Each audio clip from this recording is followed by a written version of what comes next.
Coordinating Minister for Political, Legal and Security Affairs, Advanced Indonesia Cabinet, Professor Dr. Muhammad Mahfud MD, made a working visit to Flores Island, East Nusa Tenggara Province. WBN Press News Report, May 30, 2023. Corruptors are only afraid of poverty, corruptors are not afraid of the law. The Republic of Indonesia is struggling to produce the Corruptor Asset Confiscation Law. Thus, the full support of the Indonesian people is needed so that the Corruption Asset Confiscation Bill can soon become law, said Professor Mahfud MD. During a working visit to Sika Regency, Flores Island, East Nusa Tenggara Province, Professor Mahfud MD also gave a lecture at the discussion forum on nationality, law enforcement, and public welfare. On this occasion, Professor Mahfud MD also explained that the division of provincial territories must be studied properly and must meet the criteria for regional expansion. The government of the Republic of Indonesia is also considering the availability of the budget, because the availability of the budget will be an important factor for expanding new provincial areas. Papua is the exception because the government has special considerations for the Papuan issue.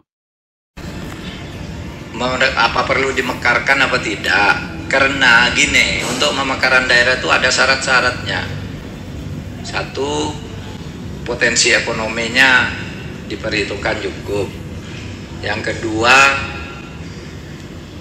daerah tingkat 2-nya minimal 5. Lalu, saudara, ketika dulu pemekaran daerah itu dibuka, hampir semua daerah ingin buka semua. Sehingga oleh pemerintah sekarang sudah berhenti dulu. Nggak usah ngajukan lagi. Karena kadangkala yang orang mendirikan kabupaten baru, provinsi baru tuh hanya karena kalah pilgub lalu mendirikan sendiri. Kalau saya tetap bergabung, saya tidak jadi gubernur. Kalau saya dirikan lagi, saya gubernurnya katanya. Pas dirikan ada pemilihan, dia kalah lagi. Oleh sebab itu, pemerintah sekarang berhenti dulu. Jangan dirikan lagi. Kalau misalnya satu daerah kurang 5 kabupaten, bikin dulu kabupaten mana yang akan bergabung situ. Kalau tidak cukup, kayak Madura itu baru ada 4, perlu 1 lagi. Harus bikin kota atau kabupaten baru, itu perlu 7 tahun untuk diuji. Apa sesudah 7 tahun yang baru nih bisa hidup. Kalau tidak, ya tidak jadi pemekaran juga. Kalau pemekaran nanti masa percobaan lagi 5 tahun. Jadi kita sudah mengaturnya begitu. Jangan apa-apa ingin mekar gitu. Sampai ada pabrik proposal pemekaran. Pabriknya di Magelang. Jadi orang mau bikin proposal dengan ini, kami membuat studi layak sebagai berikut. Apa kabupaten jumlah penduduknya segini, kabupaten ini, letaknya ini. Lalu di situ menyebut satu kabupaten, misalnya Flores gitu. Lalu di bawahnya tersebut Kabupaten Menang, dibawa ke DPR. Gitu. Mari kita dewasa saja ya untuk ini, objektif, rasional. Kalau memang mau syarat silahkan, itu kan ada prosedurnya. Saudara bikin studi layak, DPRD dan Bupati mengusulkan gubernur DPRD mengusulkan ke pusat nanti bisa mempertimbangkan apa sekarang perlu apa tidak, uangnya cukup apa tidak. Kalau Papua itu sifatnya politis lebih dominan. Sekarang pemerintah per tanggal 4 Mei tahun 2023, Presiden sudah mengeluarkan 2 surat. Satu surat Presiden kepada DPR yang dilampiri dengan rancangan undang-undang tentang perampasan aset dalam tindak pidana.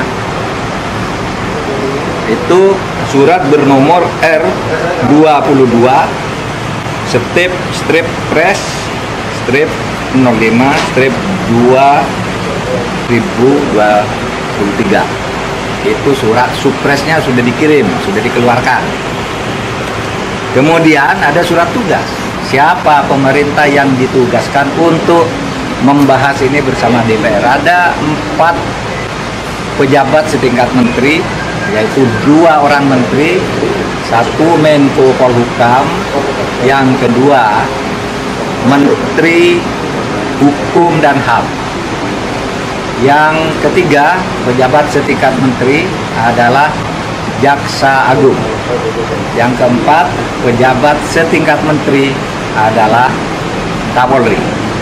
Itu berdasar surat tugas dari Presiden untuk membahas ini secara sungguh-sungguh dengan DPR dan agar segera dibahas dengan serius melalui surat nomor B3/9/M-D/0000/05/2023.